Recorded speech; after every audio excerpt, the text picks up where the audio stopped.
नमस्कार दोस्तों, आप सभी का बहुत बहुत स्वागत है मास्टर स्टोरी चैनल में। कहानी पसंद आए तो वीडियो को लाइक करें। चैनल पर पहली बार आए हैं तो सब्सक्राइब करके बेल आइकन घंटी प्रेस कर लें। नहीं वकील साहब, हमने कुछ नहीं किया। जो लेन देन की बात थी वह सभी शादी के पहले ही निपट गई। हम तो बहुत शरीफ लोग हैं, हमें इसमें झूठ में फंसाया है।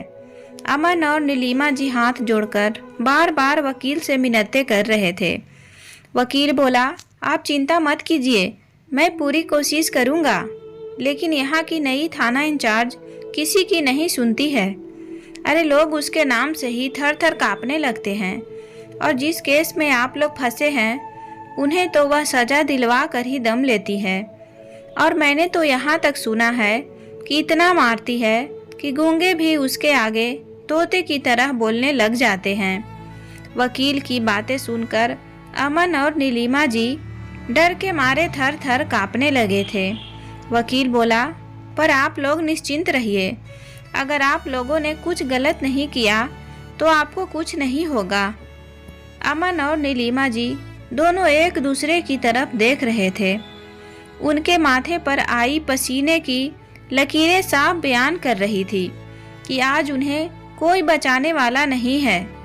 कि तभी दरवाजे पर एक गाड़ी आकर रुकी तो एक हवलदार ने दौड़कर उस नई थाना इंचार्ज की गाड़ी का दरवाजा खोला। अभी तक थाने में मौजूद पुलिसकर्मी जो नई मैडम के आने से पहले कोई मुंह ताक रहा था तो कोई नींद की झप्पी ले रहा था, पर उस मैडम के खौफ से सारे तीर के समान खड़े हो गए थे। एक हवलदार ने दौड़कर उस मैडम की कुर्सी साफ की। तभी वहाँ एक औरत रोते हुए बोली, मेम साहब, मेरा आदमी मुझे बहुत मारता है, मुझे घर से निकल जाने की धमकी देता है। मैं बहुत गरीब हूँ, मैं कहाँ जाऊँगी, मुझे बचा लो मेम साहब। तभी पीछे से उसका पति और सास दनदनाते हुए आए और पति ने उसकी चोटी पकड़कर कहा, तेरी हिम्मत कैसे हुई यहाँ तक आने की। पीछे से उसके सास भी बोली, हाँ बेटा, आज इससे ऐसा सबक सीखा कि इसके कदम घर से बाहर ही ना निकले। कि तभी एक जोरदार तमाचा उसके पति के गाल पर पड़ा। उस थप्पड़ की गूंज पूरे थाने में गूंज उठी थी। यह तुम्हारे बाप का घर नहीं जहां तुम्हारी जो मर्जी आए तुम करोगे। यह मेरा थाना है और यहाँ मेरी इजाजत के बिना कोई परिंदा भी पैर नहीं मारता। बहुत चर्बी चढ़ी है ना तुम माँ बेटे को। मुन्ना, ले जा, बंद कर दो इनको लॉकअप में। आज उनकी खातिरदारी में कोई कमी नहीं होनी चाहिए।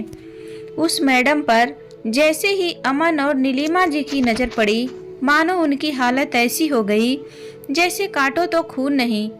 अमन और नीलिमा जी आश्चर्यचकित होकर बार बार उस मैडम की ओर देख रहे थे। नीलिमा जी की आंखें तो मानो फटी ही जा रही थी और उनके मुंह से अनायास ही निकल पड़ा, ऐसा नहीं हो सकता, जरूर मेरी यह बूढ़ी आंखें धोखा खा रही है। अमन सकपकाते हुए कुछ बोलने की कोशिश कर रहा था, मगर चाह कर भी उसके हलक से आवाज नहीं निकल पा रही थी। उन्होंने तो सपने में भी नहीं सोचा था कि जिस लड़की को उन्होंने शादी की दूसरी रात थी मार कर नदी में बहा दिया था, वही लड़की आज ऐसे रुद्र रूप में उनके सामने आएगी। उनके कर्मों का चलचित्र उन दोनों की आंखों के सामने घूमने लगा था। माँ, आपको हो का गया था जो इस लड़की को मेरे गले बांध दिया।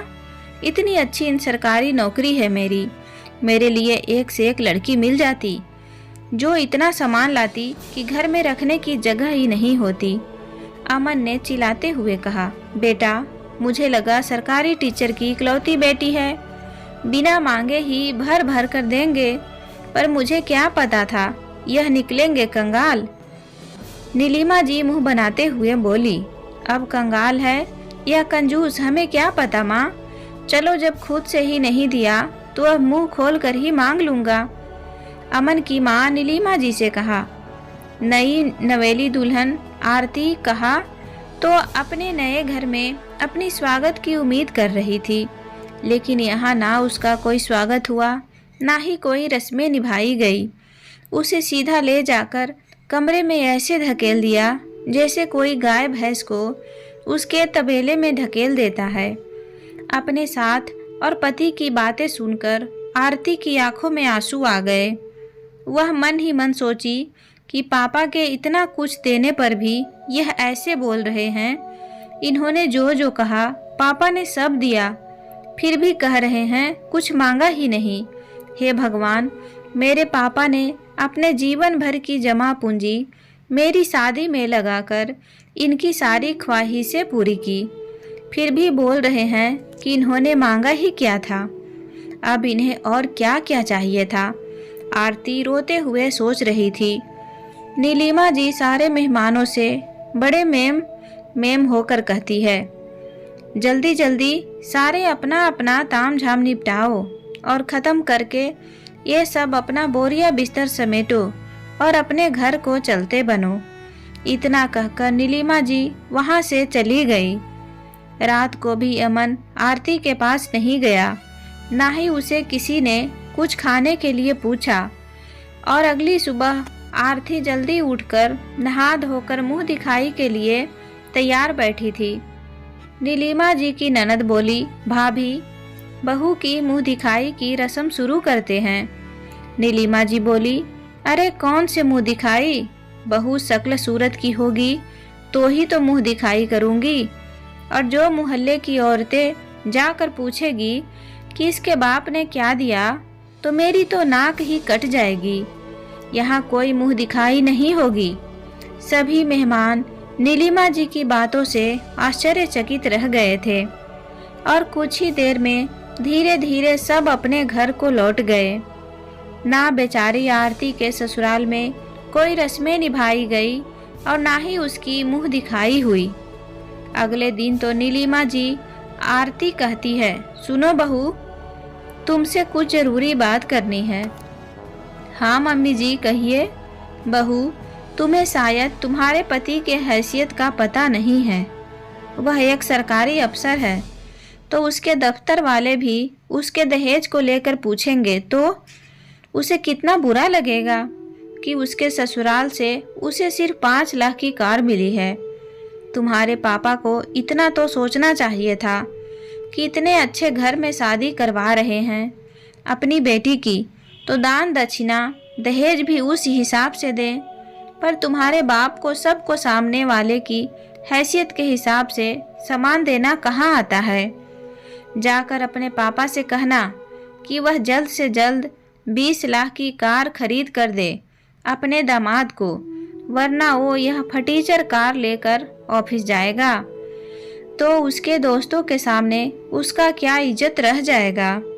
20 लाख की कार मिलेगी तो उसका अपने दोस्तों और ऑफिस वालों के सामने कितना मान सम्मान बढ़ेगा और अमन का गुस्सा भी थोड़ा कम हो जाएगा।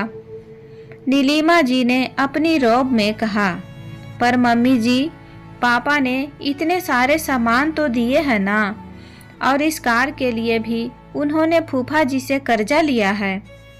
अब ऊपर से 20 लाख की कार को कहाँ से खरीदेंगे। अब वह इससे ज़्यादा दे भी नहीं पाएंगे। मेरा एक छोटा भाई भी है जो बाहर रहकर पढ़ाई कर रहा है, उसका भी हर महीने हजारों रुपए का खर्चा होता है। आरती ने बेबस होकर कहा, तो फिर कह देना अपने बाप से कि ले जाए अपनी बेटी को और सामान को भी। बेटी उनकी वैसी ही है जैसे पहले थी। मेरे बेटे को दूसरी मिल जाएगी, नीलिमा जी ने चीखते हुए कहा। सास की बातें सुनकर आरती की आंखों में आंसू तैर गए और वह बोली, मम्मी जी, यह आप कैसी बातें कर रही हैं। आप लोगों को जब इतना कुछ चाहिए था तो पहले ही मेरे पापा को बता सकती थी। अगर उनके असमर्थ में होता तो वह यहाँ शादी करवाते, वरना पीछे हट जाते। अब जब शादी हो गई है तो आप लोगों की डिमांड ही ख़त्म नहीं हो रहा है। आरती ने कहा, अरे वही तो बहुत बड़ी गलती हो गई मुझसे, जो साफ साफ नहीं बताया।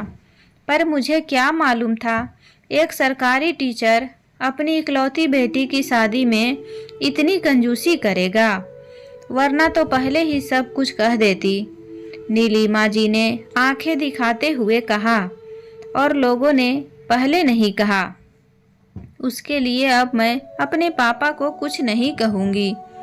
पहले ही शादी पर इतना खर्च हो गया और भाई की पढ़ाई भी है। मुझे पता है मेरे पापा ने कितनी मुश्किल से यह सारे सामान जुटाए हैं। आरती ने नम आंखों से कहा।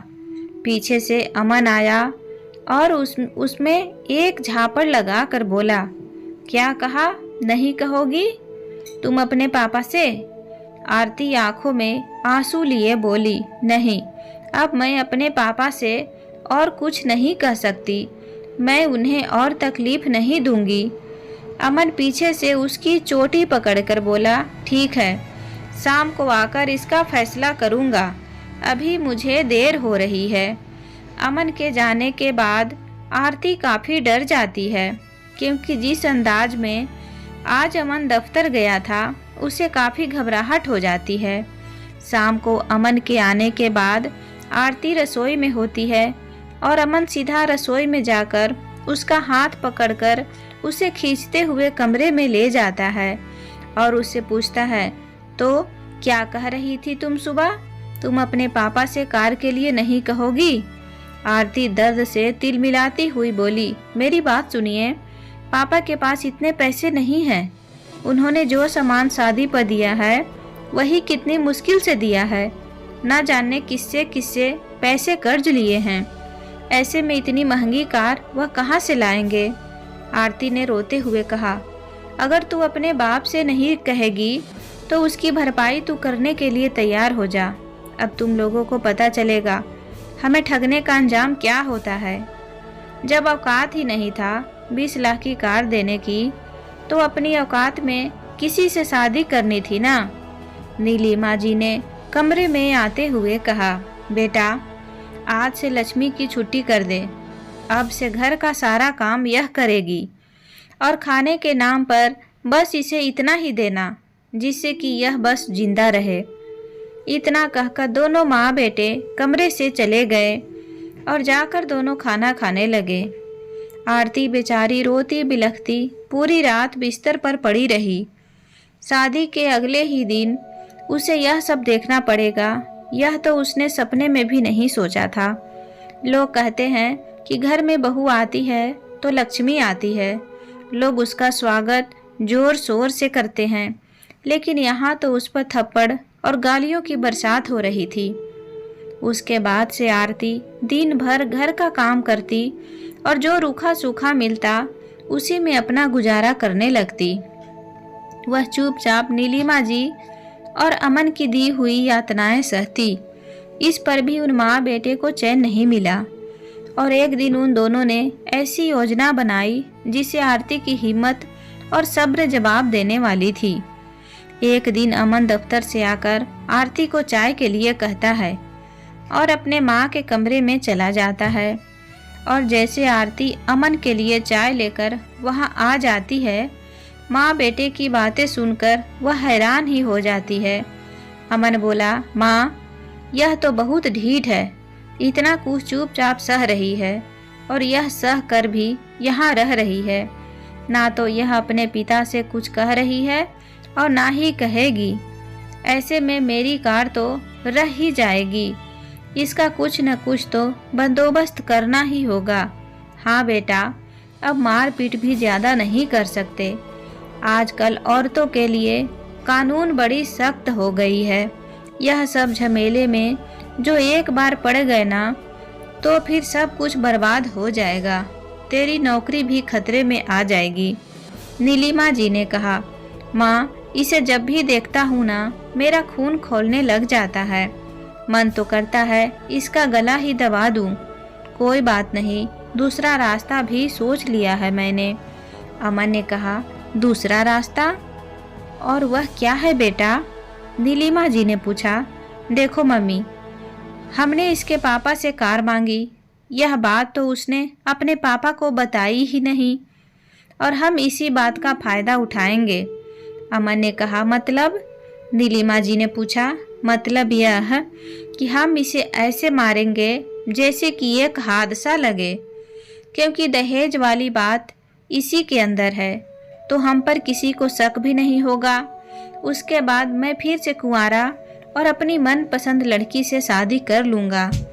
अमन ने बेशर्मों की तरह हंसते हुए कहा, वाह बेटा, क्या दिमाग लगाया है तूने। इसने सोचा था कि यह चुपचाप सब कुछ सह लेगी, पर अपने पापा से कुछ नहीं कहेगी। चलो अब इसकी इसी हरकत को हम अपना हथियार बनाएंगे। नीलिमा जी ने आंखें तैरा कर कहा।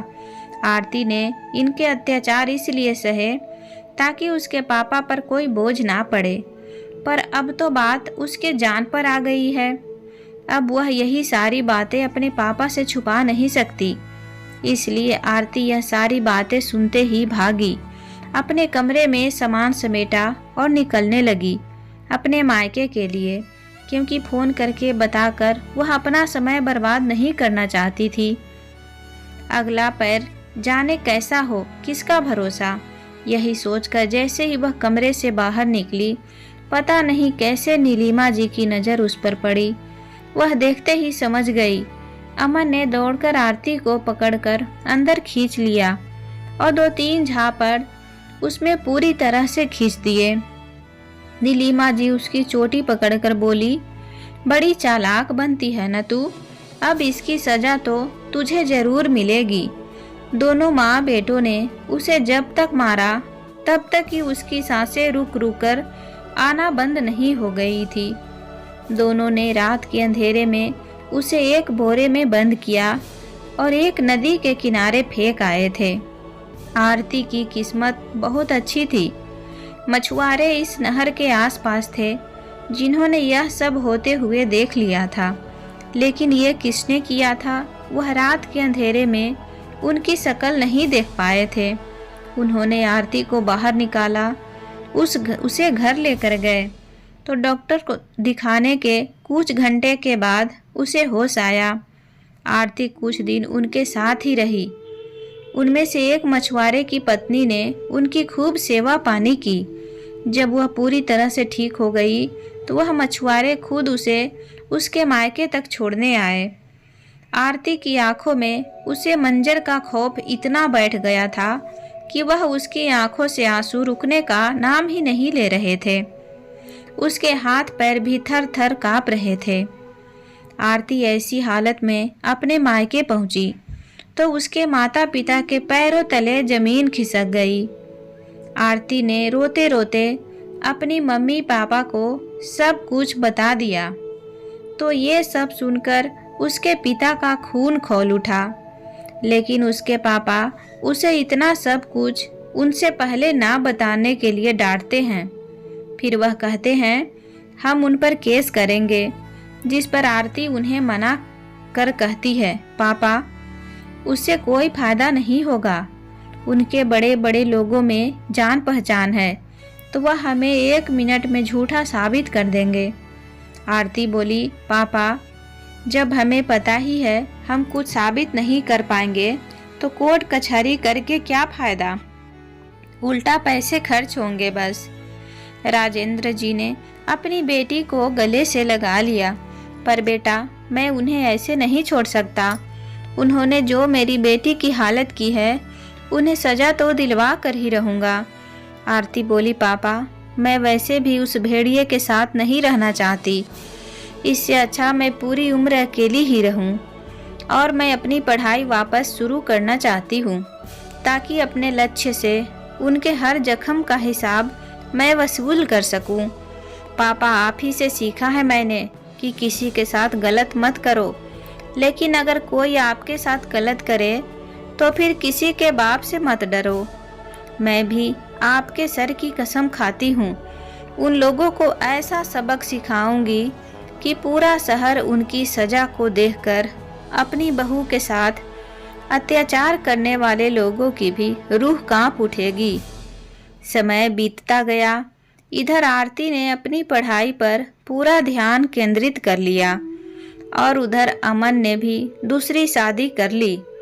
समय का पहिया अब ऐसा घुमा कि अब अमन की जिससे शादी हुई वह दहेज तो खूब लाई, पर घर में वह किसी की नहीं सुनती। बहू के माँ बाप से दहेज भर भर कर दिया था तो अमन की पत्नी रिया ने भी उसका खूब फायदा उठाया। दिन में आराम से एसी की हवा खाती और सास से अपनी सेवा करवाती, और अमन के गले में तो उसने पट्टा ही बांध दिया था, जो कुत्ते की तरह उसके आगे पीछे घूमता और नहीं मानने पर उन्हें जेल जाने की धमकी देती, जिसे दोनों माँ बेटों की सीटी पीटी गुम हो जाती। आज उसने अमन और उसके घर वालों पर झूठा दहेज और घरेलू हिंसा का केस कर दिया था, जबकि यहाँ उस पर किसी ने हाथ तक नहीं उठाया। उसे सिर्फ नीलिमा जी की तबीयत खराब होने पर घर के कामों में हाथ बटाने को कहा गया था, तो उसने अपना सिर दीवार से पीट कर फोड़ लिया और सारा इल्जाम अमन और नीलिमा जी पर लगा दिया। इसी के जुर्म में माँ बेटे आज लॉकअप में बंद थे और वकील से लगातार उन्हें छुड़ाने की गुहार लगा रहे थे। अभी आरती उन माँ बेटों की खातिरदारी करके बाहर निकली ही थी। ऐसी पिटाई करते देख अमन और नीलिमा जी तो खुद की बारी का सोच कर ही थर थर काँप रहे थे। आरती ने अमन की दूसरी पत्नी रिया को बुलाया और उससे पूछा, तो आप बताइए क्या हुआ है आपके साथ उस घर में? इन लोगों ने मेरी शादी पर बहु दहेज लिया और अभी और भी मांग रहे हैं। ना देने पर मुझे मारते पीटते हैं।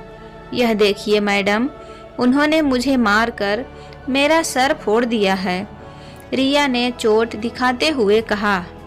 आरती ने नीलिमा जी और अमन को भी लॉकअप से बाहर बुलाने के लिए कहा। नीलिमा जी डरते डरते बोली, यह झूठ बोल रही है, मैंने इस पर कोई हाथ नहीं उठाया, यह इसने खुद किया है हमें फंसाने के लिए। आरती ने खींचकर एक तमाचा नीलिमा जी के गाल पर लगाया और बोली, जब आपसे पूछा जाए तब जवाब दीजिएगा, यह आपका घर नहीं है, समझिए आप।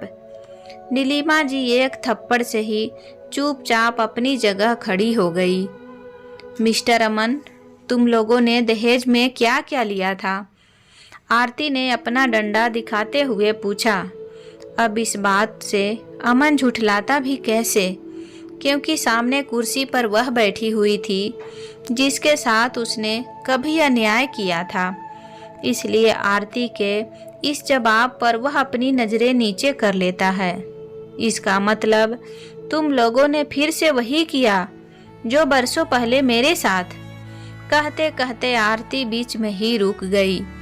अमन और नीलिमा जी आरती के पैरों में गिरकर गिड़गिड़ाने लगे, बेटा हमें माफ़ कर दो, इस बार हमें बचा लो, आगे से कभी ऐसी गलती नहीं होगी।